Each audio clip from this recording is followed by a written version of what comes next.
The morning sun cast long shadows across the manicured gardens of Clarence's house as Camilla, queen consort, sat quietly in her private sitting room. Her hands trembled slightly as she held the official letter bearing the royal seal. The words seemed to blur before her eyes, but their meaning was crystal clear.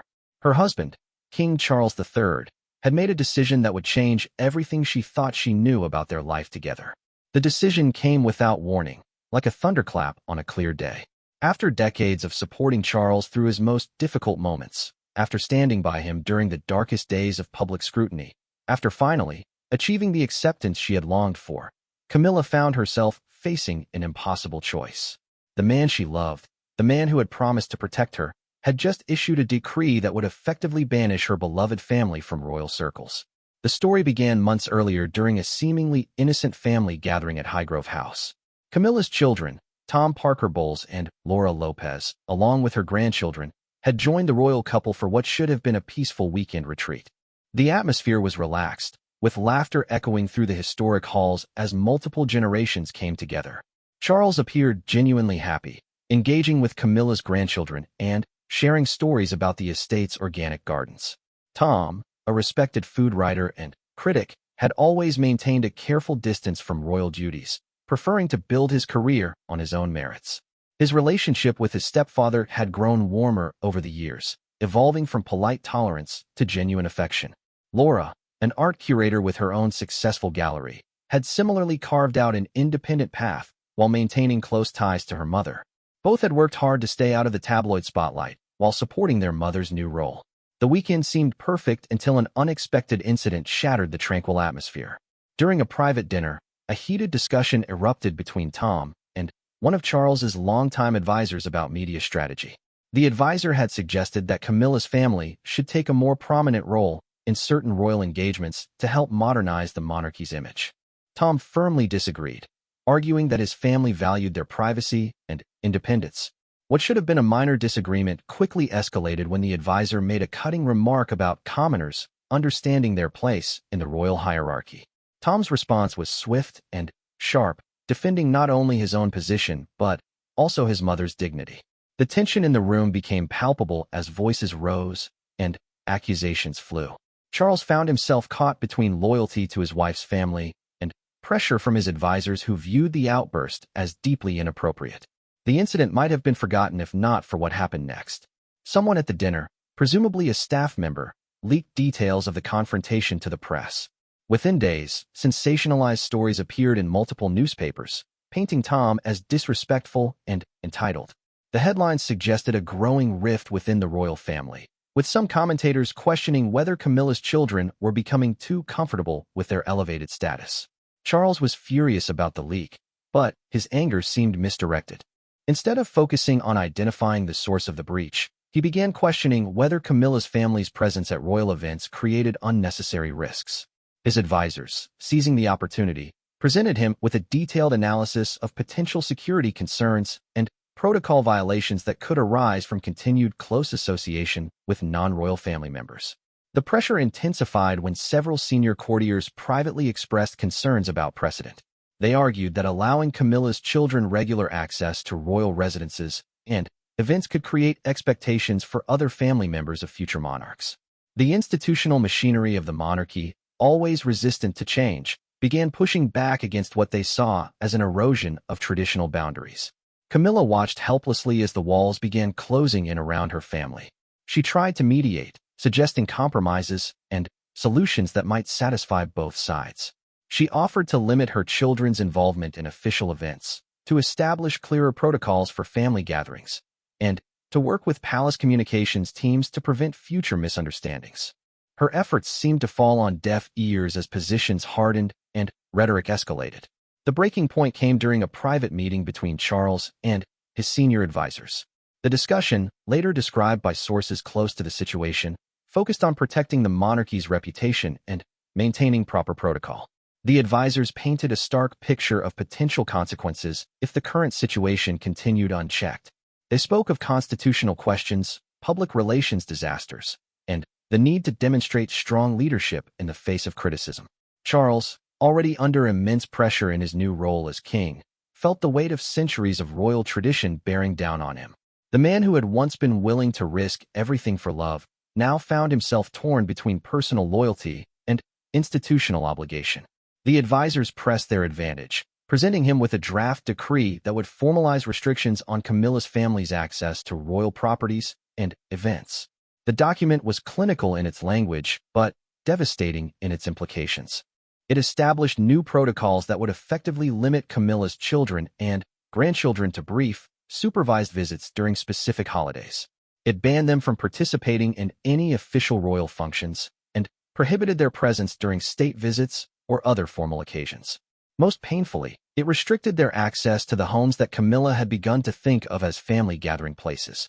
Camilla first learned of the decree's existence through whispered conversations among staff members. The realization that such discussions were taking place without her knowledge felt like a betrayal of the deepest kind. She had always prided herself on being Charles's closest confidant, the person he turned to for advice and support during difficult decisions. To discover that he was contemplating such drastic action without consulting her struck at the very foundation of their relationship. When she finally confronted Charles directly, the conversation was unlike any they had ever had. Years of pent-up frustrations and unspoken tensions erupted as they argued about loyalty, family, and the true nature of their partnership. Charles, defensive and overwhelmed by competing pressures, struggled to explain his position without appearing weak or indecisive. Camilla, heartbroken and angry, fought for her children's place in their new life with a ferocity that surprised them both. The argument continued for hours, ranging across decades of shared history and competing visions of their future together. Charles spoke of duty, tradition, and the weight of his crown. Camilla countered with appeals to love, family, and the promises they had made to each other. Neither seemed able to find common ground as the gulf between them widened with each exchange. As news of the brewing crisis began to leak beyond the palace walls, public opinion became another factor in an already complex equation. Some supporters of the monarchy praised Charles for maintaining proper protocols and boundaries. Others criticized him for abandoning the woman who had supported him through his darkest hours. The media, sensing a compelling human story beneath the institutional politics, began digging deeper into the dynamics of the royal family's relationships. Camilla's supporters, both within and outside the royal household, rallied to her defense. They pointed to her years of dedicated service, her gradual acceptance by the British public, and her positive influence on Charles's reign. They argued that punishing her family for minor protocol breaches was both excessive and counterproductive to the monarchy's long-term interests. The crisis deepened when Tom and Laura learned the full scope of the proposed restrictions. Their initial anger at being marginalized gave way to concern for their mother's emotional well-being. They had watched her struggle for decades to find acceptance and build a new life with Charles.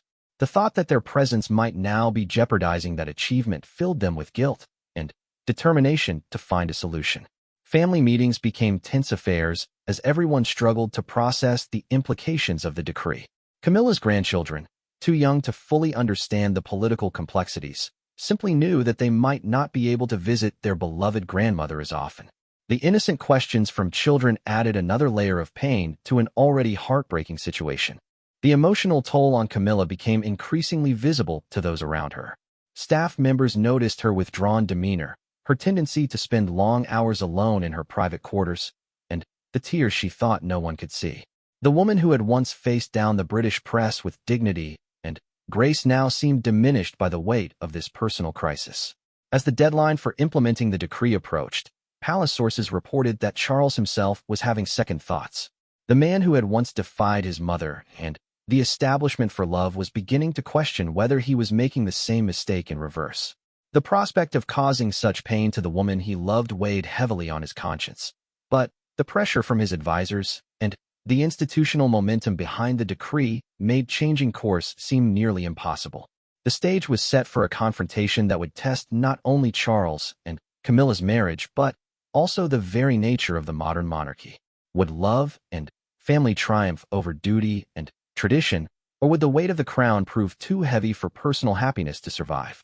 The answer would shape not only their future together, but also the legacy of Charles's reign and the evolution of the royal family for generations to come. The autumn rain pelted against the windows of Windsor Castle as Camilla sat in the Queen's private study. a room that still felt foreign despite months of occupation. The weight of the crown jewels in the vault below seemed nothing compared to the burden pressing down on her heart. She had requested this meeting with Charles, knowing it might be their last chance to resolve the crisis that threatened to tear their family apart. Charles entered the room with the measured steps of a man carrying the weight of a 1,000-year institution. His face showed the strain of sleepless nights and impossible decisions. The advisors who had been his constant companions for weeks remained outside, leaving the royal couple alone to confront the chasm that had opened between them. The silence stretched between them like a physical barrier. Camilla studied the man she had loved for decades, searching for traces of the passionate prince who had once risked everything to be with her. Instead, she saw a king bound by protocol and tradition, his every move scrutinized by centuries of precedent. The transformation was both heartbreaking and terrifying. Charles finally spoke, his voice barely above a whisper. He explained the impossible position he found himself in, caught between his love for her and his duty to the crown. The advisors had made their case repeatedly and forcefully. They spoke of constitutional precedents, of the need to maintain clear boundaries between the royal family and outsiders, of the damage that could be done to the monarchy's reputation by appearing to play favorites. The pressure had been relentless. Senior courtiers, some of whom had served his mother for decades, presented evidence of growing public concern about royal protocol. They cited polls showing unease with the prominent role Camilla's family had begun to play in royal life. They warned of constitutional questions that might arise if the precedent were allowed to stand unchallenged. Camilla listened to his explanations with growing horror. She had always known that marrying Charles meant accepting the constraints of royal life, but she had believed their love would provide some protection from the institution's coldest demands. The realization that even their most private family moments were subject to political calculation felt like a violation of everything she held dear. She fought back with everything she had. Her words came in torrents, years of suppressed frustration pouring out in a flood of pain and anger. She reminded him of the promises they had made to each other, the vows to face whatever challenges came their way together. She spoke of the sacrifices her children had already made, the way they had stepped back from public attention to avoid creating complications for his reign. The argument grew heated as Camilla detailed the impact the decree would have on her family.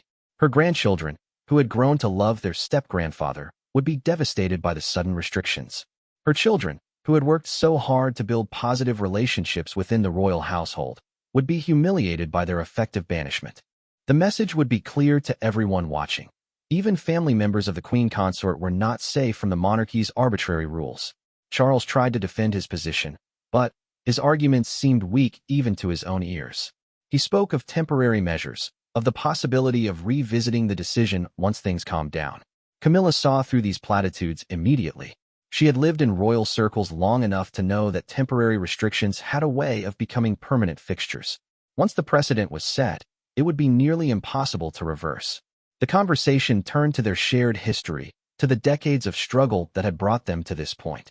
Camilla reminded Charles of the darkest moments of his first marriage, when she had been his confidant and support system. She spoke of the years of public vilification she had endured, the gradual acceptance she had earned through patience and dedication. She had paid her dues to the royal family many times over, and now that payment was being rejected as insufficient. Charles, visibly shaken by her words, tried to explain the unique pressures he faced as a new monarch. The transition from prince to king had been more difficult than anyone had anticipated. Every decision was scrutinized, every action measured against the impossibly high standards set by his mother's 70-year reign. The advisors who had once been suggestions now carried the weight of institutional authority. The institutional machinery that surrounded them both seemed designed to grind personal relationships into dust. Camilla had watched it happen to other members of the royal family over the years, but she had believed her relationship with Charles was strong enough to withstand any pressure. The discovery that she had been wrong was perhaps the most painful aspect of the entire crisis. As their argument continued, staff members in adjacent rooms could hear raised voices echoing through the ancient walls. The sight of their normally composed queen consort in distress was deeply unsettling to longtime palace employees. Many had grown fond of Camilla over the years, appreciating her warmth and genuine concern for their welfare. The idea that her family might be banished seemed both cruel and counterproductive. Outside the castle walls, media speculation reached fever pitch. Royal correspondents, sensing blood in the water, began reaching out to sources throughout the palace hierarchy. Whispered rumors of marriage troubles and family discord made their way into print despite the palace's strict media protocols. Each leaked detail added fuel to the growing fire of public interest in the unfolding drama. The pressure extended beyond the immediate royal family to Camilla's children and their own families. Tom Parker Bowles found himself fielding calls from journalists seeking comment on the rumored restrictions. His normally diplomatic responses grew terser as the questions became more intrusive. Laura Lopez canceled several public appearances rather than face questions about her mother's situation. The impact on Camilla's grandchildren was perhaps the most heartbreaking aspect of the crisis. Young children who had grown accustomed to regular visits with their step-grandfather now faced an uncertain future. Their innocent questions about upcoming holidays and family gatherings served as constant reminders of what was at stake in the palace power struggle. Charles found himself increasingly isolated as the crisis deepened. His advisors, having set the machinery in motion, now seemed determined to see it through to its conclusion regardless of the personal cost. Friends and family members who might have offered alternative perspectives were kept at arm's length by palace protocol. Even his sons, William and Harry, were deemed too compromised by their own relationships with Camilla's family to offer objective counsel. The turning point came during a particularly brutal confrontation between Charles and his senior private secretary. The advisor, emboldened by weeks of apparent royal support for his position, overplayed his hand by suggesting that Camilla herself might need to reconsider her priorities if she wanted to remain an effective queen consort. The implication that she might face her own restrictions if she continued to resist was both shocking and revealing. For the first time in weeks, Charles saw clearly through the fog of institutional pressure. The realization that his advisors were willing to threaten his wife directly awakened something protective and fierce within him. The man who had seemed paralyzed by competing loyalties suddenly found his voice and his conviction. The confrontation that followed became legendary among palace staff. Charles, drawing on reserves of royal authority that surprised even himself, made it clear that threatening his wife was crossing a line that would not be tolerated. The advisor, visibly shaken by the intensity of the king's response, attempted to backtrack, but the damage had been done. Camilla, meanwhile, had retreated to Highgrove House to seek solace among the gardens that had always provided her comfort. The autumn landscape, painted in shades of gold and crimson, seemed to mirror her emotional state. She found herself questioning not just her future with Charles, but her entire role within the royal family. The isolation was particularly painful for someone who had always found strength in family connections. Her children, respecting her need for space while dealing with their own emotions about the crisis, maintained a careful distance. The silence of the normally bustling house felt oppressive, a preview of what life might become if the restrictions were implemented. Local staff at Highgrove, many of whom had worked there for decades, were deeply affected by Camilla's obvious distress. These employees had witnessed the transformation of the estate from a bachelor's retreat into a warm family home. The prospect of returning to its former sterile state seemed to contradict everything they had come to value about their workplace. As news of Charles's confrontation with his advisor began to circulate through palace corridors, a sense of anticipation built among staff members and observers alike.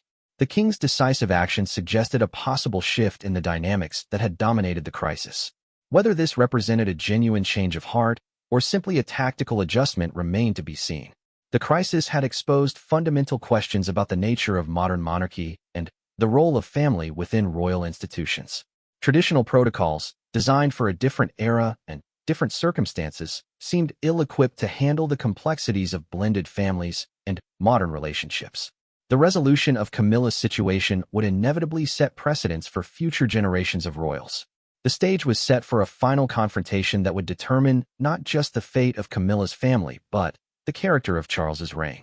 The choices made in the coming days would reveal whether love and loyalty could triumph over institutional pressure, or whether the monarchy's ancient machinery would claim another victim in its relentless pursuit of protocol and precedent. The first snow of winter dusted the grounds of Sandringham as Camilla stood alone in the estate's famous gardens, her breath forming small clouds in the frigid air. The letter from Charles lay crumpled in her coat pocket, its official language unable to disguise the personal devastation it contained. After weeks of mounting pressure and increasingly desperate negotiations, the king had finally made his decision, and it was not the one she had hoped for.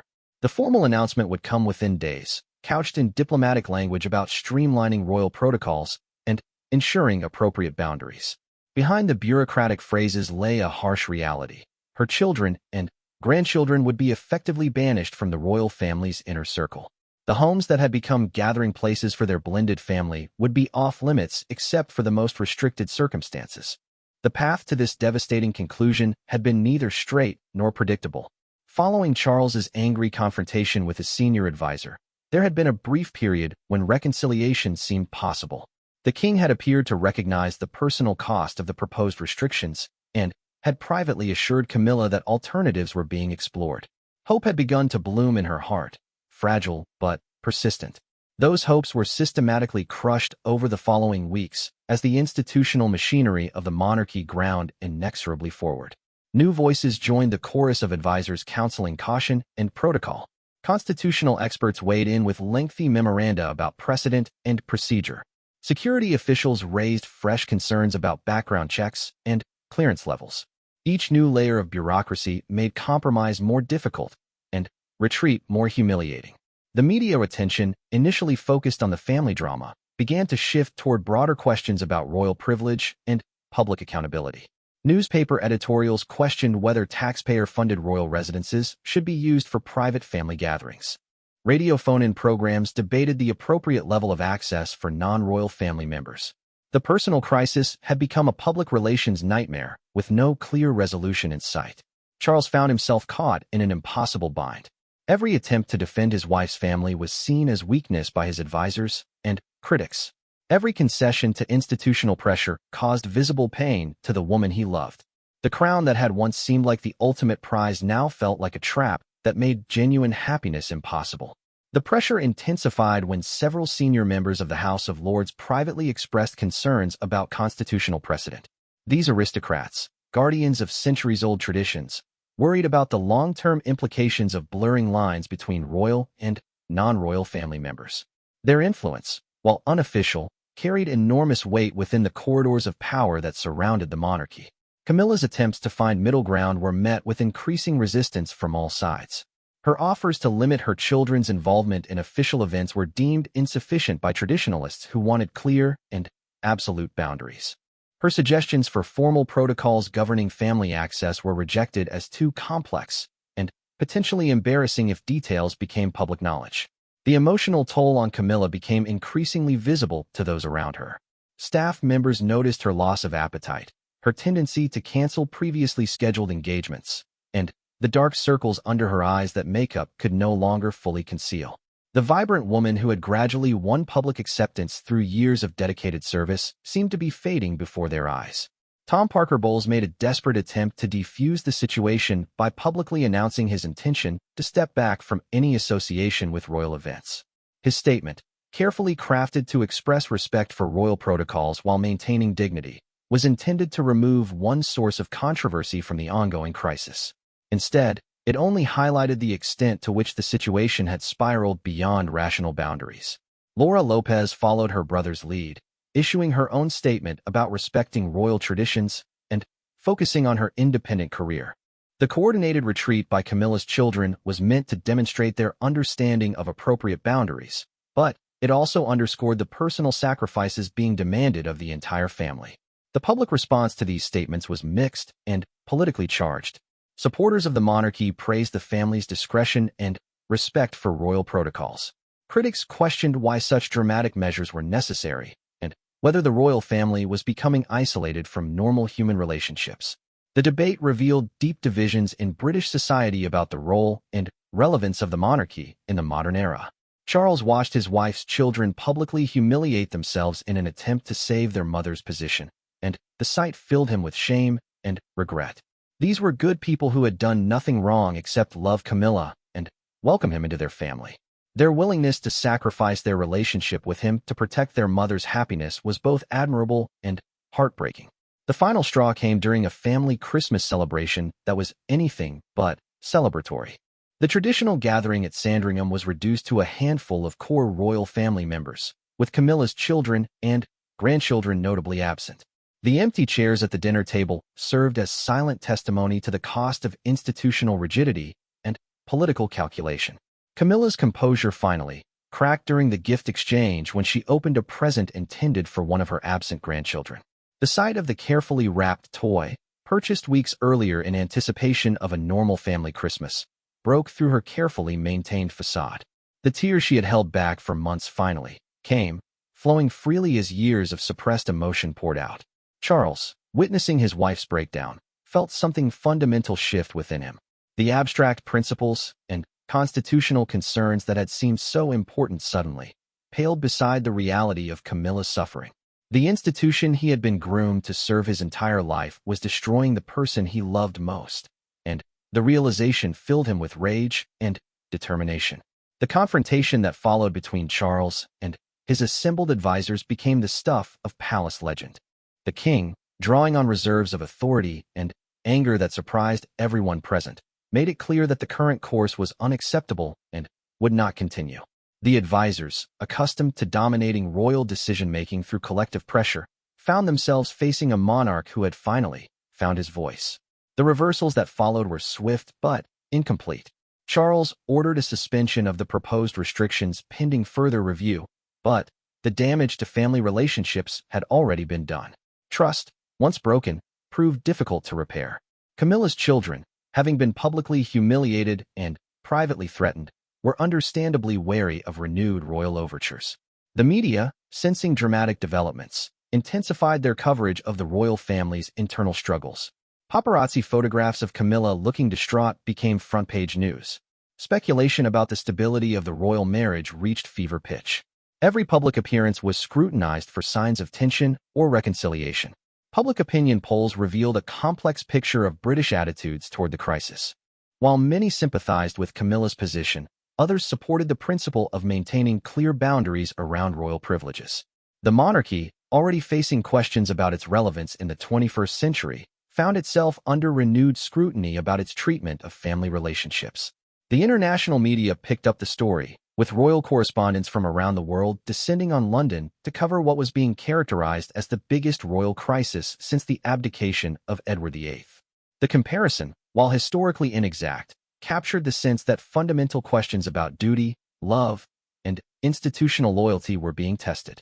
Charles's decision to halt the restrictions was seen as a victory for love over protocol by some observers, but others viewed it as evidence of weak leadership and dangerous precedent-setting.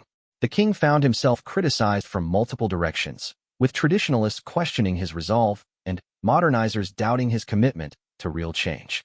The crisis had exposed deep fractures within the royal household itself. Staff members were divided between loyalty to traditional protocols and sympathy for Camilla's plight. Some senior courtiers, their authority challenged by Charles's intervention, began quietly exploring alternative career options. The carefully maintained facade of royal unity was cracking under pressure. Camilla's own position within the royal hierarchy remained uncertain despite Charles's intervention. While the immediate threat of family banishment had been removed, the underlying tensions that had created the crisis remained unresolved. She found herself walking on eggshells, careful not to provide ammunition for those who still opposed her family's involvement in royal life. The winter months passed slowly as the royal family attempted to rebuild relationships and establish new norms. Small gestures toward normalcy, such as private family dinners, including Camilla's children, were carefully orchestrated to avoid public attention. The spontaneous warmth that had once characterized these gatherings was replaced by careful politeness and unspoken tension. As spring approached, bringing with it the promise of renewal and fresh starts, the royal family faced a crossroads. The crisis had tested the limits of institutional power and personal loyalty, but it had not provided clear answers about how to balance competing demands.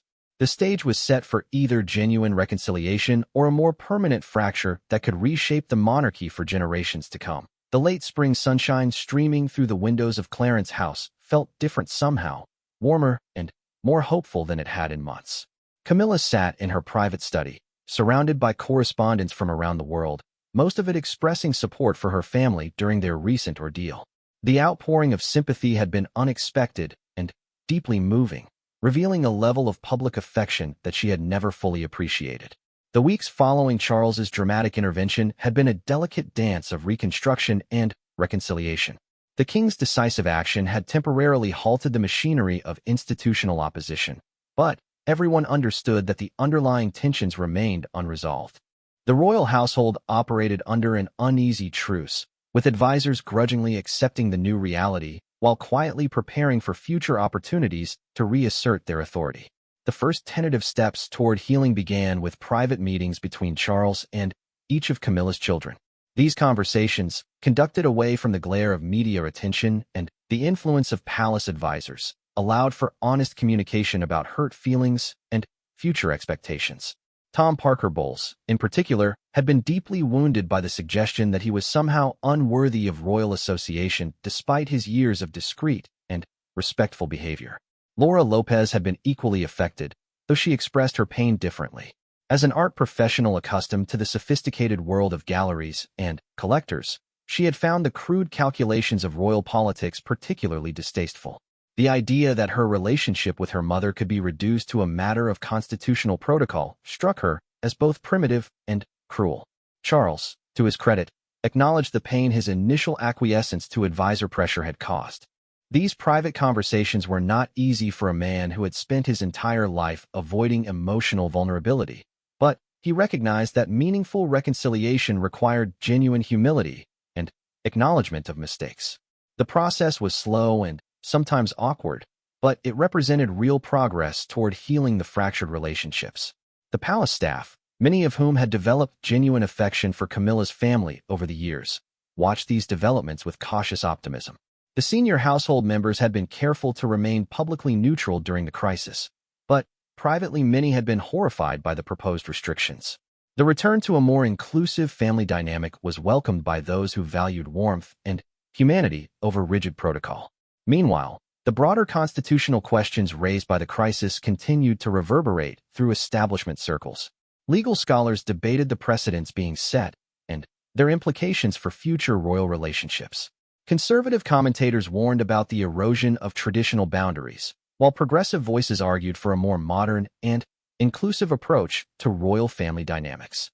The media attention, while still intense, began to shift toward more positive narratives as signs of reconciliation became apparent. Royal correspondents, always eager for dramatic storylines, found themselves chronicling a more hopeful chapter in the ongoing saga. Photographs of Camilla looking more relaxed and confident began replacing the images of distress that had dominated headlines during the worst of the crisis. Camilla herself was undergoing her own process of recovery and reflection. The months of stress and uncertainty had taken a real toll on her physical and emotional well-being, but they had also revealed reserves of strength and resilience that she hadn't known she possessed. The experience had been brutal, but it had also been clarifying in important ways. One of the most significant developments was Camilla's growing understanding of her own position and power within the royal system. She had always seen herself as an outsider who had been graciously accepted into the royal family, but the crisis had demonstrated that she was now a central figure whose happiness and well-being could not be ignored without serious consequences. This realization was both empowering and somewhat intimidating. The public response to the family drama had also been revelatory. While there had certainly been criticism and negative commentary, the predominant reaction had been one of sympathy and support for Camilla's position. Polls showed that most British people believed family relationships should take precedence over abstract constitutional concerns. This public backing provided crucial political cover for Charles's intervention and made future challenges to the family's position more difficult. The international media coverage had been similarly supportive, with royal correspondents from other constitutional monarchies noting the importance of balancing tradition with human decency. Comparisons were drawn to other royal families that had successfully modernized their approaches to family inclusion without compromising institutional integrity. As summer approached, tentative plans began to emerge for a return to something approaching normal family life. The traditional royal calendar of events would resume, but with modifications designed to accommodate lessons learned during the crisis. New protocols were developed that recognized Camilla's children's unique position while addressing legitimate security and procedural concerns. The first major test of these new arrangements came during the planning for the summer holiday schedule. Traditionally, This period involved extended stays at various royal residences with a rotating cast of family members and guests. The question of how to integrate Camilla's family into these arrangements while maintaining appropriate boundaries required delicate negotiation and creative problem-solving. Charles took personal responsibility for these discussions, recognizing that his direct involvement was necessary to prevent the kind of institutional overreach that had created the original crisis. His advisors, chastened by their earlier miscalculations, approached the planning process with more humility and flexibility than they had shown in years. The breakthrough came when Camilla herself proposed a solution that addressed everyone's concerns while maintaining family unity. She suggested a system of rotating visits that would allow her children and grandchildren regular access to royal homes while ensuring that their presence never overshadowed official functions or created security complications. The proposal demonstrated her growing sophistication in navigating royal politics while protecting her family's interests. The implementation of these new arrangements required careful coordination and considerable goodwill from all parties. Palace security teams worked closely with Camilla's family to establish procedures that would ensure everyone's safety and comfort. Communications specialists developed guidelines for handling media interest without compromising privacy or creating unnecessary drama. The first family gathering under the new protocols took place at Highgrove in early summer. The atmosphere was initially somewhat formal and constrained, with everyone conscious of the delicate nature of the rebuilt relationships. However, as the day progressed and old rhythms of family interaction reasserted themselves, the tensions gradually eased. Charles's interaction with his step-grandchildren was particularly poignant to observe. The children, too young to fully understand the political complexities that had separated them from their step-grandfather, simply expressed joy at being reunited. Their innocent pleasure served as a powerful reminder of what had nearly been lost to institutional pride and bureaucratic inflexibility. The success of this initial gathering paved the way for more ambitious family events. Planning began for inclusion of Camilla's family in traditional royal celebrations such as Christmas at Sandringham and summer events at Balmoral. These occasions would require even more careful choreography, but the early positive results provided confidence that meaningful integration was possible. The broader implications of the crisis and its resolution continued to ripple through royal circles and constitutional scholarship. The precedent set by Charles's intervention had implications for how future monarchs might balance institutional demands with personal relationships. The episode had demonstrated both the power and the limitations of royal authority in the face of entrenched institutional opposition. For Camilla personally, the crisis had been transformative in ways both painful and positive. She had discovered depths of strength and determination that surprised even those who knew her best. The experience had also deepened her appreciation for the complexity of royal life and the constant tension between public duty and private happiness. The relationship between Charles and Camilla had been tested in ways neither had anticipated, but it had ultimately emerged stronger and more honest. The crisis had stripped away many of the polite fictions and careful avoidances that had characterized their early years as a royal couple. They now communicated with a directness and emotional honesty that had been missing before. The institutional changes prompted by the crisis were less dramatic, but potentially more lasting. The royal household had been forced to confront the limitations of its traditional approaches to family relationships and protocol management. New mechanisms were developed for consultation and decision-making that gave greater weight to personal and family considerations. As autumn approached, bringing with it the first anniversary of the crisis's beginning, the royal family looked toward the future with cautious optimism. The immediate danger had passed, relationships had been rebuilt, and new systems were in place to prevent similar crises.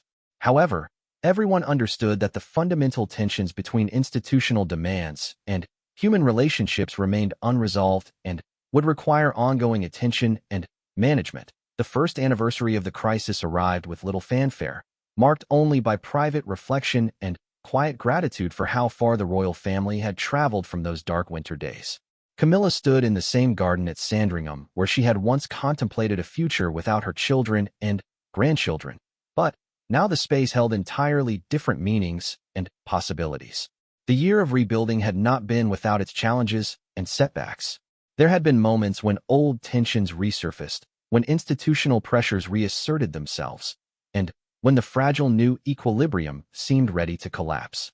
Each crisis had been navigated with the hard-won wisdom of the previous year's ordeal, but none had tested the fundamental changes that had been implemented.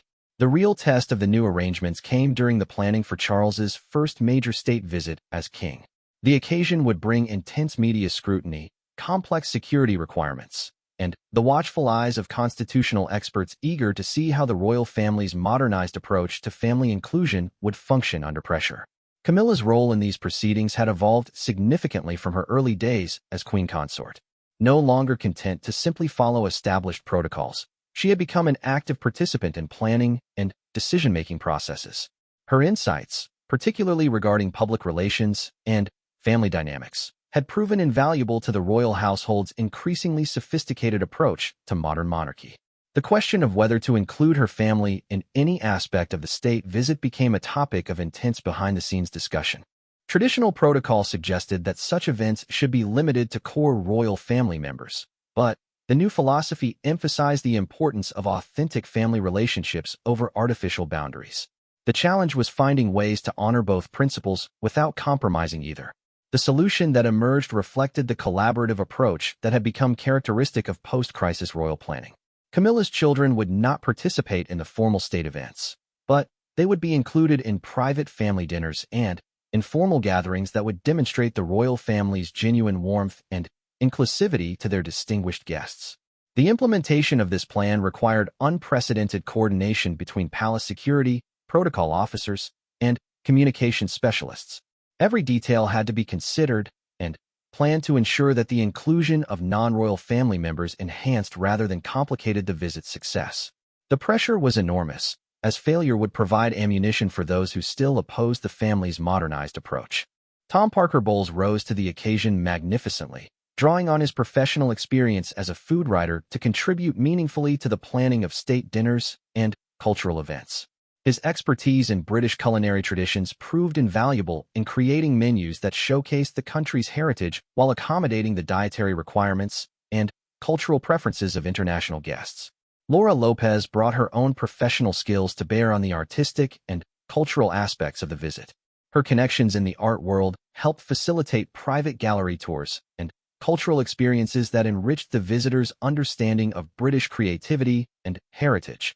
Her contributions demonstrated how family members could add genuine value to royal events without compromising their integrity or focus.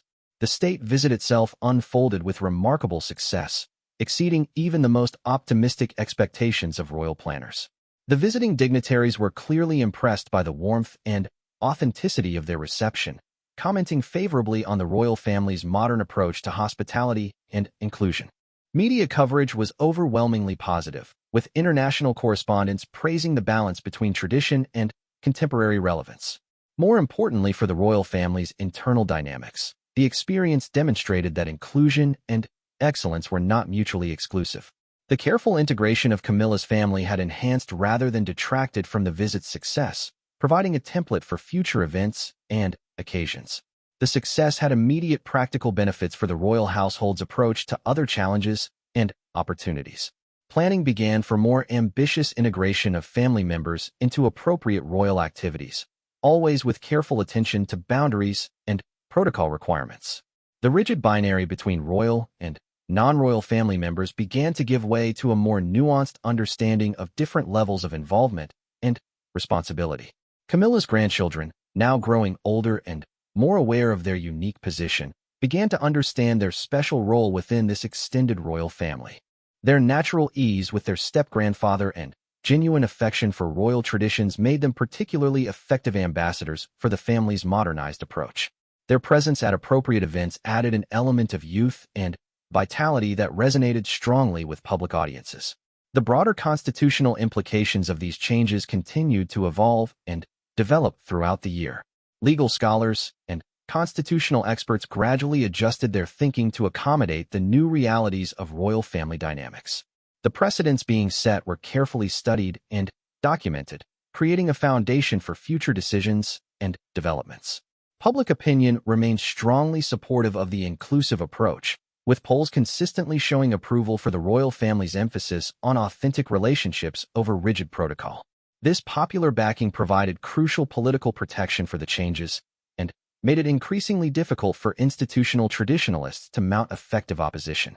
The international royal community watched these developments with great interest, as other constitutional monarchies faced similar challenges in balancing tradition with contemporary expectations. The British royal family's successful navigation of the crisis provided useful lessons and encouragement for similar modernization efforts elsewhere. Charles himself had been profoundly changed by the experience of the crisis and its resolution. The king, who had once seemed paralyzed by competing loyalties, had discovered reserves of decisiveness and authority that surprised even his closest associates. His willingness to challenge institutional orthodoxy when necessary had earned him respect from unexpected quarters while maintaining support from traditional royal allies. The relationship between Charles and his advisors had also evolved significantly. The royal household still provided essential expertise and guidance, but the dynamic had shifted toward a more collaborative and consultative model. Advisors understood that their role was to support and implement royal decisions rather than to dictate policy through collective pressure. Camilla's own transformation was perhaps the most remarkable aspect of the entire saga. The woman who had once seen herself as fortunate to be accepted into royal circles had become a confident and effective advocate for modernization and inclusion. Her insights and instincts had proven more reliable than institutional wisdom in navigating complex family and political challenges. The crisis had also strengthened her relationship with her children, who had gained new appreciation for her position and the challenges she faced. The shared ordeal had created bonds of understanding and mutual support that would serve the family well in future difficulties. Their respect for her choices and their commitment to supporting her happiness had deepened significantly. As the second year of the post-crisis era began, new challenges and opportunities emerged that would test the resilience and adaptability of the changes that had been implemented. The royal family's approach to charitable work, international relations, and public engagement continued to evolve in ways that reflected lessons learned during the difficult period of institutional conflict. The legacy of the crisis extended beyond the immediate royal family to influence broader discussions about institutional reform and modernization throughout British society. The successful resolution had demonstrated that even ancient institutions could adapt and change when faced with compelling human needs and changing social expectations. For Camilla personally, the anniversary provided an opportunity for reflection on a journey that had taken her from social ostracism through gradual acceptance to a position of genuine influence and respect. The tears she had shed in despair had been replaced by tears of gratitude and accomplishment. She had not only survived institutional opposition, but had helped transform the institution itself. The story that had begun with shocking restrictions and family banishment had evolved into a tale of resilience, love, and institutional reform. The royal family emerged stronger and more united, better equipped to face future challenges while maintaining the dignity and effectiveness that the British people expected from their monarchy. The gardens at Sandringham, where Camilla had once contemplated a fractured future, now hosted regular family gatherings that embodied the best values of both tradition and progress. The laughter of grandchildren playing among ancient trees provided daily reminders of what had been preserved and what had been achieved through courage, determination, and love. The transformation was complete, but the work of maintaining and building upon these achievements would continue for years to come. The royal family had learned that institutional health required constant attention to human relationships, and that true strength came from embracing rather than fearing change. These lessons would serve them well as they faced an uncertain but hopeful future together.